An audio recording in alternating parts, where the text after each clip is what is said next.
Production support for the Friday Zone is provided by the Margaret A. Cargill Foundation and by WTIU members.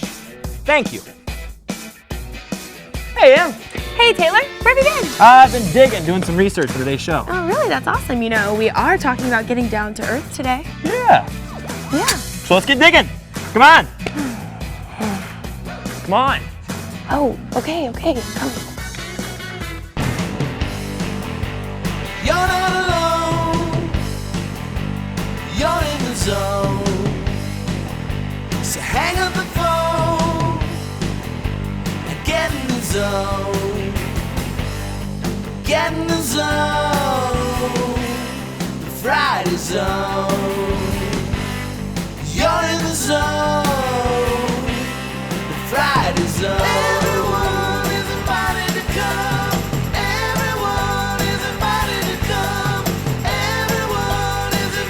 Zone. Everyone is a Friday Zone. Welcome to the Friday Zone. I'm Emily. And I'm Taylor. Today's show is all about the earth, and we start things off with a visit with a class taking care of their own little patch of land in this Friday Zone field trip.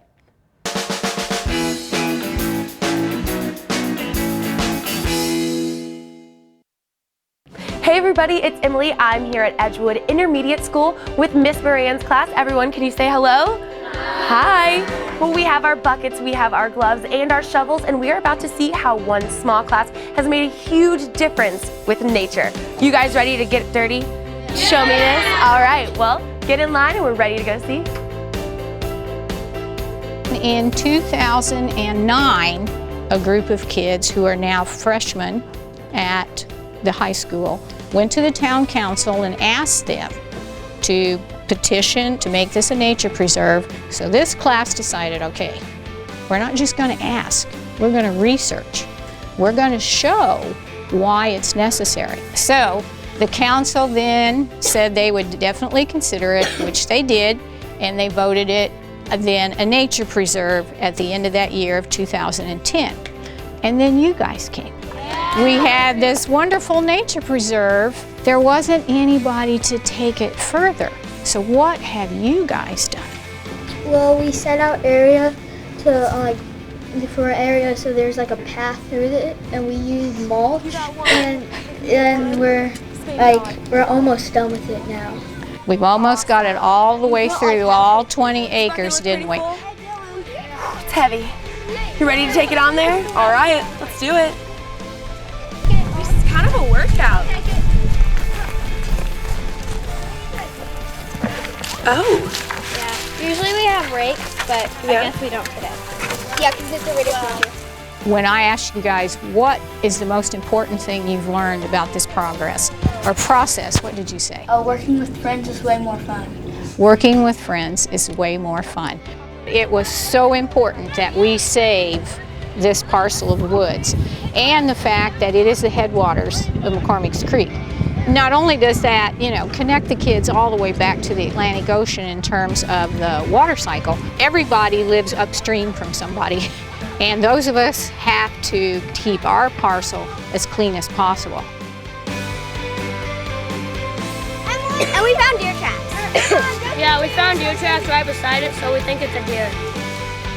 And what did we say, Hallie? It's so important that we give kids today. If we don't give them contact with nature, they could grow up not caring about it. And if we don't care about nature, we're in trouble for the next few centuries, aren't we? Thanks to Mrs. Moran and everyone at Edgewood Intermediate School for showing me how to enjoy a nature preserve here at Wells. So, you guys, we'll say goodbye from here, and we will see you all back in the studio. Bye. Bye. Cecilia and Ainsley are sliding in to share a slick little project, a CD hovercraft. All you need is a balloon, a pull-top plastic bottle cap, a CD, and some super glue.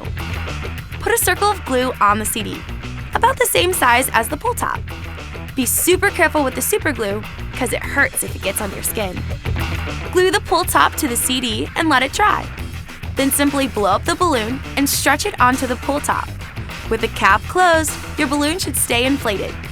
Place your hovercraft on a smooth floor or table. Pull the cap up and watch it glide. Watch out! Hovercraft out of control! Hey, thanks Cecilia and Ainsley.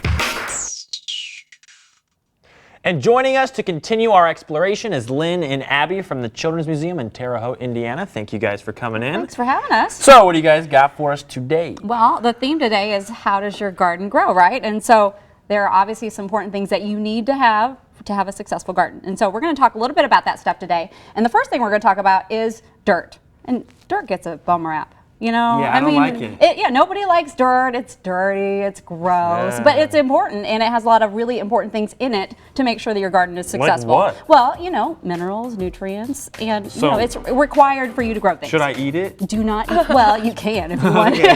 Dirty mouth. Don't do that. It's got so many good things in it. Exactly, exactly. But there are different types of dirt, and so when you're trying to grow a garden, you want to make sure you have the right kind of dirt or soil, as it's more appropriately called. Right. So the clean name. The clean name for dirt.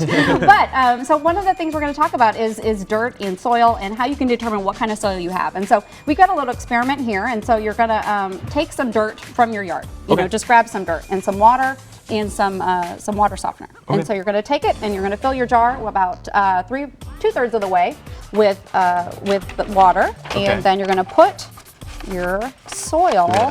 Yeah, you want to hold that for me? Yeah. So I don't spill it all over the place. Funnel. Yep, and then you're just going to put like a cup, which this is a 4th cup, so we're going to put 4 of these. We're doing a little math today too, guys. 4 of those, right? That's 3. And then you drink it, right? Right, exactly. Drink it. She wouldn't let me drink it before. No, you're welcome to if you so desire, but well, not with the fabric softener. we will not do that. Exactly, it's probably not a good idea. And then we're going to put 3 of these. And what does that do? What is that going to show? This actually helps the material, the minerals in there, kind of come together, basically. So so they're going to clump. No. You wouldn't put this in your garden. This is just to help the different soil types in there clump together. And so, just to show. Exactly. And so what you're going to do is you're going to put the lid on there, and then you're going to shake it up. Do you want to shake? Yeah. Go ahead and shake. And so you're going to shake. Shake it real well, maybe about 30 seconds or so, just so it's all good and nice and done. Shaken, not stirred, and there you go. Looks great. Good? Looks good. Okay. Yep. And so you're going to let that sit. And then almost immediately things are going to start to settle. And so what you're going to see is a layer on the bottom. You can kind of see it starting to form. And that layer on the bottom is sand. And so that's one layer or one type of mineral that's in your soil. And then the next layer that's going to form, it's going to take about 2 minutes for the next layer to form, but it's going to be silt. And then the next layer that's going to be forming, it could take up to a week for that to form. So we don't have that much time. But the last layer is clay. So how do they actually decide to separate? Is there a reason? It's the softener helps it separate. But basically, what you can do is you can take the ratios that you find once it's all separated, and then the top is organic material, the stuff that floats to the top, tree branches, twigs, and leaves, and that sort of stuff. So I know what sand is. What is silt? Silt is the minerals that you That's just another name for exactly. And so for nutrients good and the soil, good stuff in there. Exactly. For good soil, you want about 40% sand, about 40% silt, and then maybe about 10% clay. So you don't have a lot of silt in your dirt, in your soil, in your garden. There are things you can add. Yeah, you're going to add things to it, and so just depending on what you have in your soil, you're going to be changing it up to make sure that you've got good growing materials to grow your plants. Good way to test maybe your soil. You can test your soil, and anybody can do it. It's real simple and easy for you to do at home. We did this one earlier today, and it's kind of already got the layers forming, and so it's just taking a little bit, but it's an easy way for you to test it. And you can also do squeeze tests. You can just pick it up, and if it kind of runs through your fingers, it's sand. Just like sand you would think of. It's kind of grainy, kind of like salt, kind of like sugar. If it kind of crumbles slowly, that's silty soil. And then if it sticks together, kind of like clay does, like when you put your hands on clay, it's kind of tight. And so that'll be soil that has mostly clay in it. So real easy. Okay. So let's say we want to plant something now. Okay, well, you want to plant something. You got your soil. Yeah. And then we're going to move on to another important thing in the growing process. Yes, everything needs water. And so we're going to talk about how water moves through plants. You know where it starts. It starts in the ground, and it moves from the roots up. But kind of goes against the laws of gravity because stuff isn't supposed to move up. Right. So we're going to talk about how that happens. There's a simple experiment you can do at home. We did it overnight. This is the one we did overnight. You take celery and you put it in colored water, and you can see how the water moves up. This is celery that has not been in colored water, and you can see the leaves are a different color. It's turned red. Funky, huh? Yep, you're going to want to use a color that's going to show up. You want to use green because you can see that. So you want to use red or a purple, some kind of dark color. Okay. And once it's done, you can take cross sections, and this is the one that's done overnight. Oh, and you can really see. Yep. Hold that up for that. Yep. That's the cross section. That's really cool. And then here on the top, you can see the veins. Everything has veins inside of it. We do, animals do, and plants do. Plant veins that carry water are called xylem. Okay. Xylem. And I've taken some out if you guys want to look at it. That's what they look like. Little xylem. Yep. Little xylem guy. Water moves up through plants through a process called transpiration. Okay.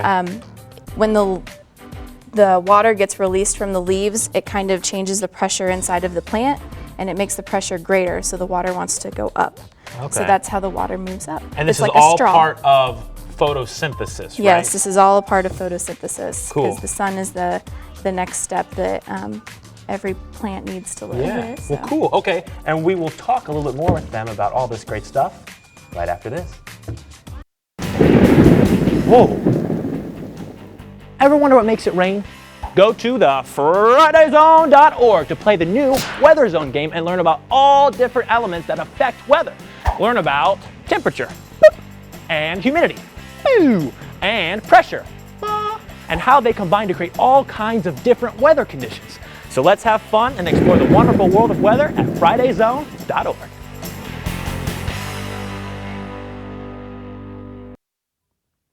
All right, and we're back now. Abby, we were just talking about photosynthesis. Let's get into it a little bit deeper. Okay, well, I have some diagrams here. The first one, we're going to talk about all the different things that plants need. We already talked about the soil. It has the nutrients in it. We talked about the water. And the final thing that they need is the sun.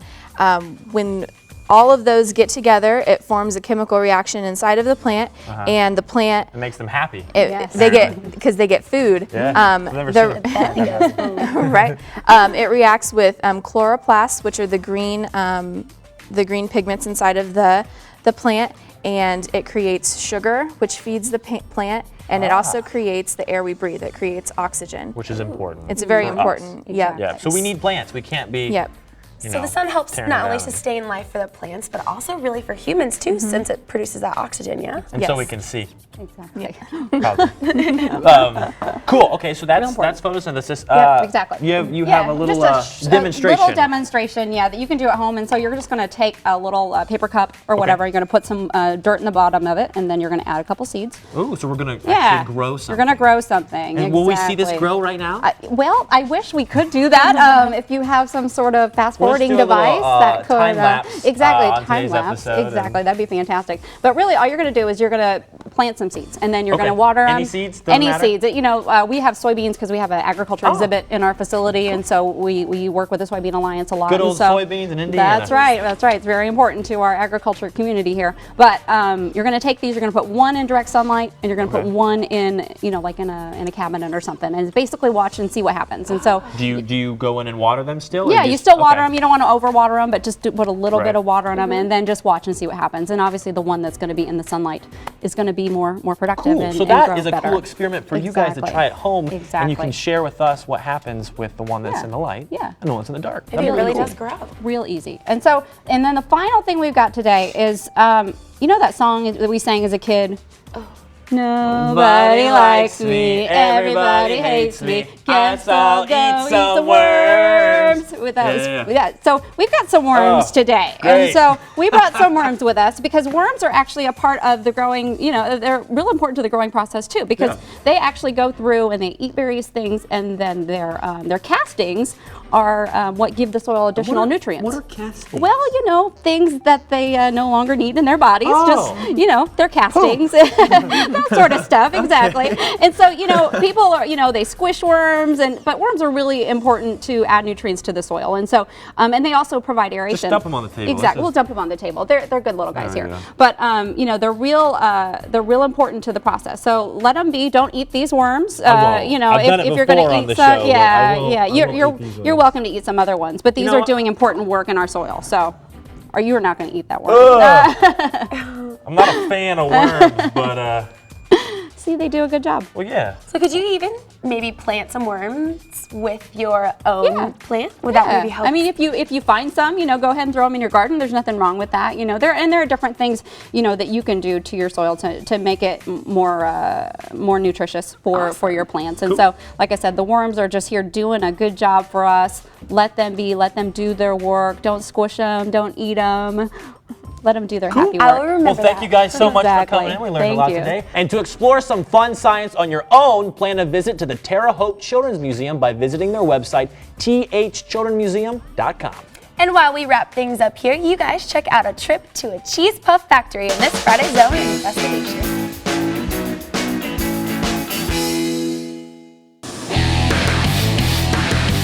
Hey guys, we're here in Indianapolis at the Mike Sells factory, and today we're looking at how they make cheese puffs. Today we're here with Larry Orr. Larry, where are we at? What are we doing? Okay, we're at the vertical mixer, and what we're doing here is we're taking cornmeal. We're going to add water to it, get a little moisture into that so we can get it hydrated up enough to send it through the extruders where it'll take that cornmeal and make a puff out of it. Larry, what is this machine doing here? This machine's called an extruder, and it's taking the cornmeal with water that's been added. The water's actually turning to steam, and there's a lot of pressure in this machine, so it's the difference in pressure inside the machine and in this room that causes the product to expand and puff up. They're all going to convey into one central conveyor and then go into the oven for the baking process. The baking process is about 1.5 minutes at 350 degrees. Once it comes out of the oven, then it's ready for coating. The flavor is mixed in these kettles here, and it consists of canola oil, cheese, and a little salt. Get it all blended up and ready to go, and then we spray it on the product. The tumbler rotates and keeps the product moving to try to keep the coating as even as possible throughout the process. The tumbler's job is to just make sure all that cheese gets evenly around every piece. That's right, and it's on its way to packaging at this point. There's a computer associated with this that decides which combination of these weigh heads gives us the weight that we want in the bag. So the weigh heads have just dropped their 3 ounces down this tube into the bagging area. Explain to me how this bagging area actually is working. Okay, we have what we call film stock. It comes across this former tube that actually forms the bag. There's heat seals on the bottom that make the bottom seal of the bag, and a heat seal on the back that makes the back seal of the bag. And this is the end result.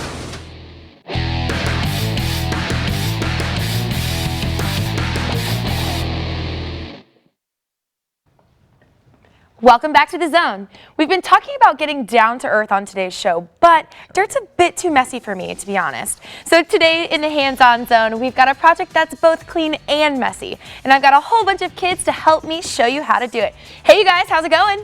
Good. So today's project is to be mixing up some clean mud.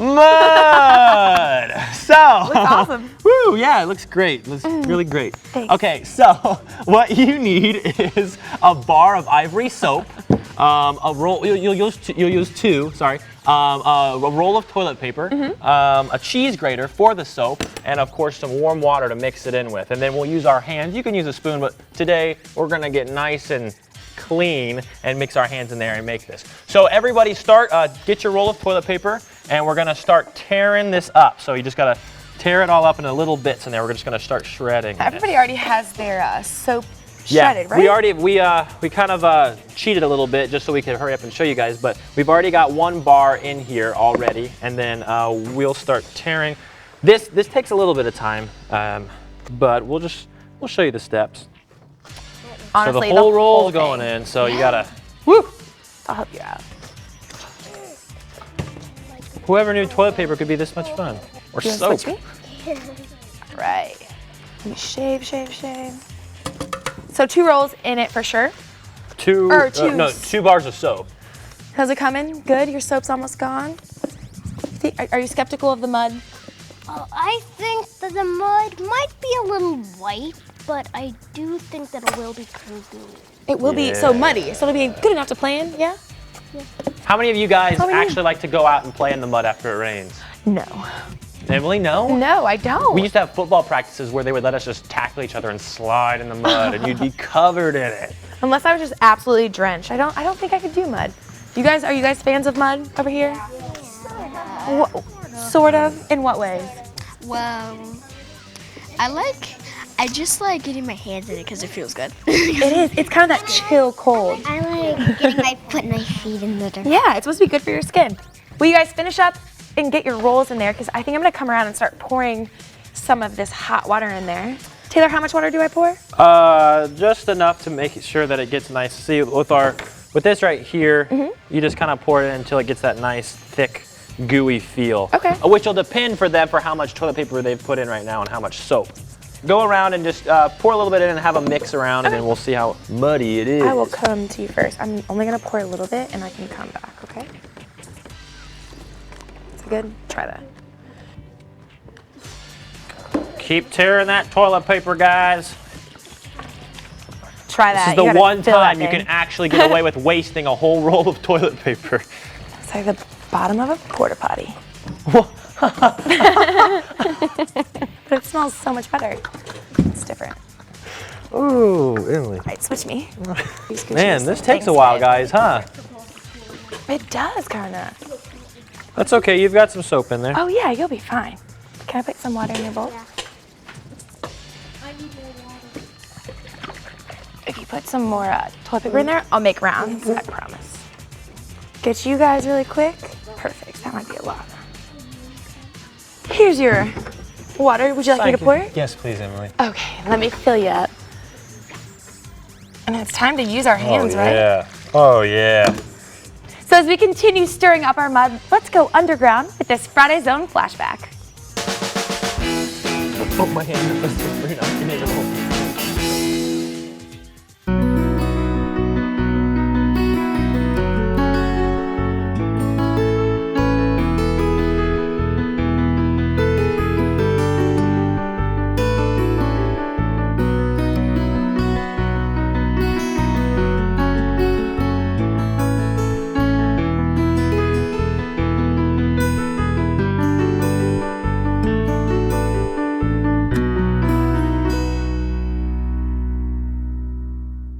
Stalagmites, stalactites, and rimstone dams are only a few of the majestic sights you may encounter inside a cave. But did you know that these formations took thousands of years in the making? The Friday Zone field crew traveled to the Squire Boone Caverns in Corydon, Indiana to learn more about the science of speleology, the study of caves. Although there are several different types of caves across the world, in Indiana the most common kind of cave is called a solutional cave. This is the type of cave you'll see when visiting the Squire Boone Caverns.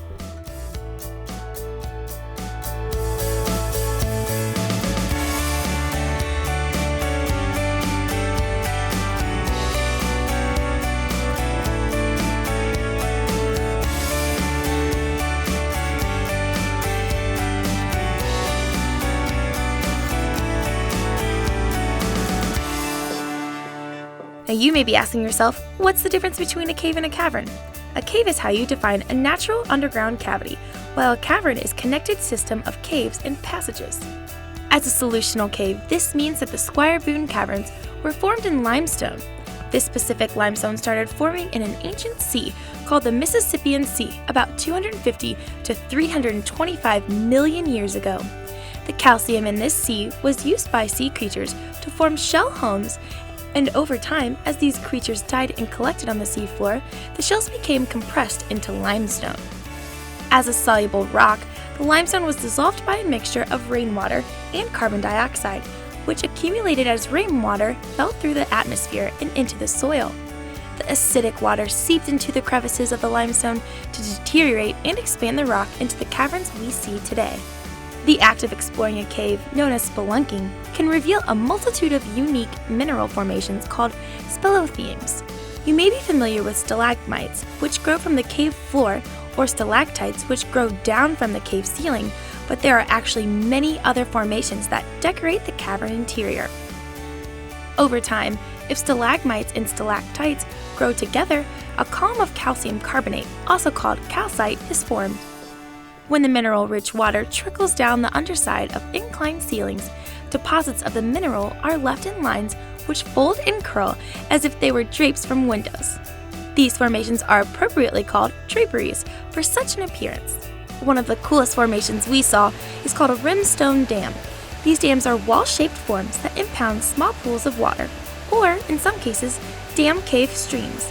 The blue light helps show the detail of this formation.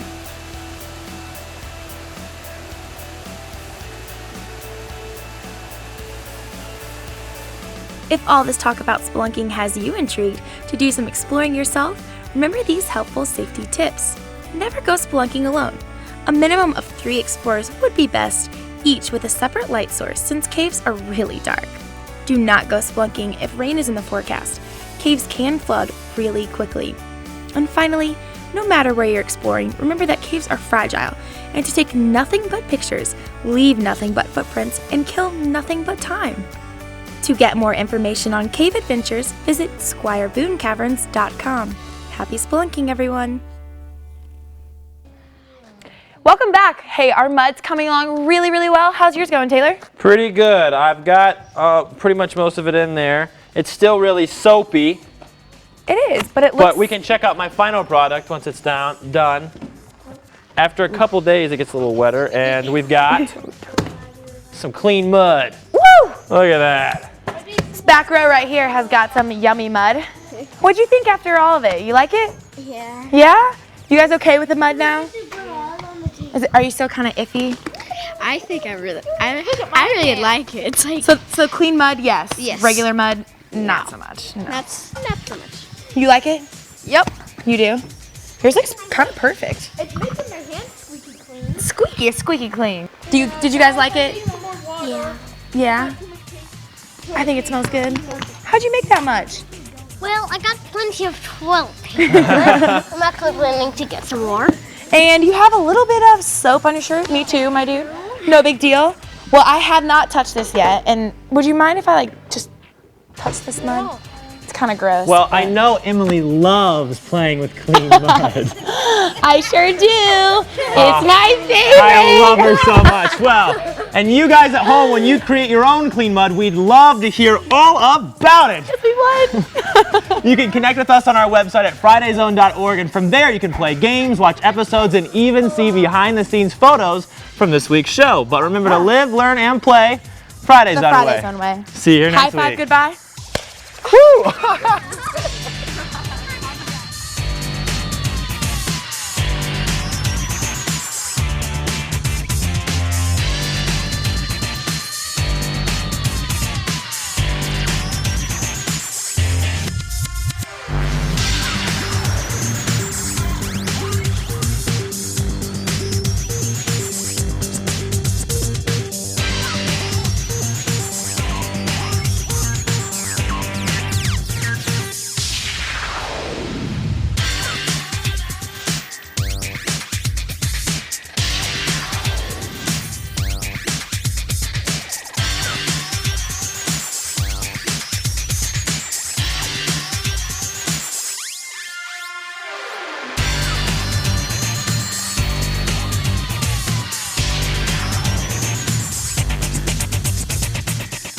Production support for the Friday Zone is provided by the Margaret A. Cargill Foundation and by WTIU members. Thank you.